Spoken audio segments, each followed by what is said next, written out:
नमस्कार, मैं हूं सोनी और आप देख रहे हैं express news Bharat. Jaipur Mumbai express गोलीकांड में शहीद मोहम्मद असगर अली को राजस्थान सरकार द्वारा मुआवजा न दिए जाने को लेकर संयुक्त संघर्ष मोर्चा राजस्थान में अपना विरोध दर्ज कर रहा है।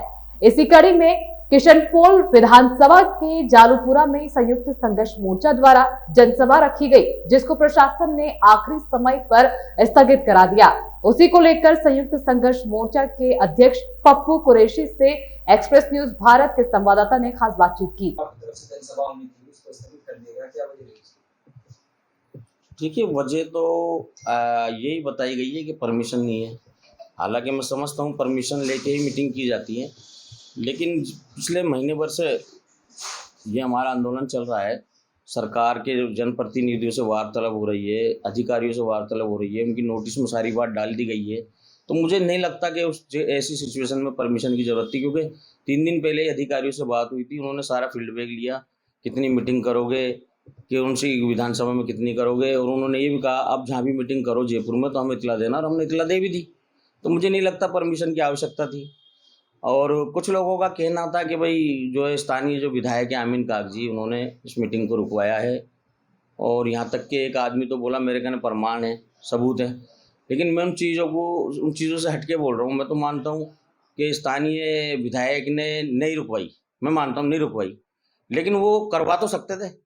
अगर उनके प्रति दिल में मोहब्बत होती कौम के प्रति, और एक कोई पॉलिटिकल मीटिंग नहीं थी ये, ना हमारा पर्सनल उन पर कोई टारगेट है विधायकों पे। इसमें चाहे महेश जोशी हो, प्रताप जी हो।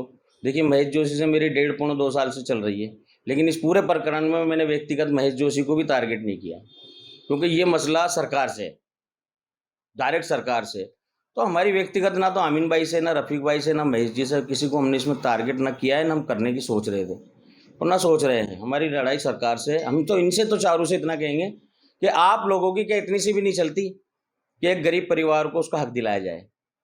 और क्या मैं अमीन भाई और रफीक भाई से भी ये कहना चाहूँगा कि जब जाट महासभा में 2 अलग अलग पार्टियों के नेता, एक पूनिया जी जो बीजेपी से अध्यक्ष थे प्रदेश, और एक गोविंद सिंह डोटासरा जी जो कांग्रेस से अध्यक्ष थे, जब वो मंच पे दोनों एक साथ खड़े होकर ये कह सकते हैं कि पार्टी और पॉलिटिक्स हमारे लिए बाद में, हमारे लिए पहले हमारा समाज, हमारी बिरादर है, तो आप लोग इन बातों से क्यों डर रहे हो? और अगर आपको ऐसा डर है कि भाई पार्टी से हमें कोई नुकसान पहुंचेगा, तो पार्टी सिर्फ टिकट देती है, वोट अवाम देती है। मुद्दा ऐसा आके खड़ा हो गया कि अवाम तुम्हें तोल रही है, तुम्हारी परीक्षा का इम्तिहान है, तुम्हारी परीक्षा की कड़ी है, सर पे चुनाव में आप लोगों को कौम की आवाज़ में आवाज़ मिलाना पड़ेगा, वरना मैं साफ शब्दों में कहना चाहता हूँ दुख के साथ कि आप लोगों को हार का सामना करना पड़ेगा, और कांग्रेस को, पार्टी को इस चीज़ का खमियाजा भुगतना पड़ेगा, जो हमारी आवाज़ों को कुचल रही है, जो हमारी आवाज़ों को दबा रही है।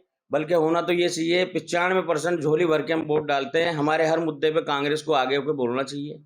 आप व्यक्तिगत पर्टिकुलर समाज के या हमारी कौम पे मत बोलो, आप ये तो बोलो कि हम ऐसे अन्याय किसी भी समाज के लिए हमारी सरकार बर्दाश्त नहीं करेगी। लेकिन जब भी हमारे साथ अन्याय होता है, हमारे साथ दुर्घटना होती है, इनके मुंह में दही जम जाता है।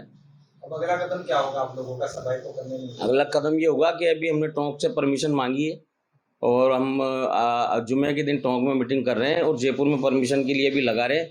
पहली मीटिंग हम वापस जालूपुरा में ही करेंगे। और हमारी एक ही मंशा है, हमारा किसी को कोई टारगेट नहीं है, नेता को ईमानदारी से किसी से कोई मतलब नहीं है, ना इसमें कोई पॉलिटिक्स है, ना कोई राजनीति है। हम सिर्फ एक ही चीज़ चाहते हैं कि असगर अली के परिवार को हक मिले, और कांग्रेस सरकार को हम सब मिलके, हम लोगों को ऐसा जगह है कि हम सब मिलके ये तय कर लें अब की बार कि कांग्रेस पार्टी को हम वोट तब देंगे तब वो हमारे हक और अधिकारों पे बराबरी की बात करेगी। लेकिन कांग्रेस तो ये कहकर पल्ला झाड़ लेती है कि वो स्थानीय नेता से करेंगे। देखिए, कांग्रेस तो के पल्ला झाड़ लेती है, तो देखो जो डिक्लाइन होती है ना, डिक्लाइन से बाहर अगर आप किसी को पैसा देते हो तो 1 रुपया दोगे तो भी टेक्निकल से बाहर जाके दे रहे हो, और 1 करोड़ दोगे तो भी, फिर आपको 5 लाख नहीं देना था। फिर आपको हमारे जब 11 तारीख को हम धरना कुछ कर रहे थे सीएम की तरफ, सीएम हाउस की तरफ, तो आपके जनप्रतिनिधियों को हमसे ये नहीं कहना था सीएम साहब से बात हो गई, उसका मुआवजा दे रहे हैं। फिर आपने कमेंटमेंट क्यों किया, हमारा धरना क्यों रोका? एक बात। दूसरी बात, राजस्थान 5 साल से रह रहा है वो, राजस्थान में उसको दफनाया गया, राजस्थान से ही बैठ के गया। अगर मैं आज आपसे पूछ रहा हूँ, हमारा कोई दूसरी समाज का भाई होता तो नहीं देते? मैं कह रहा हूँ सीएम साहब खुद मौके पर जाकर देते।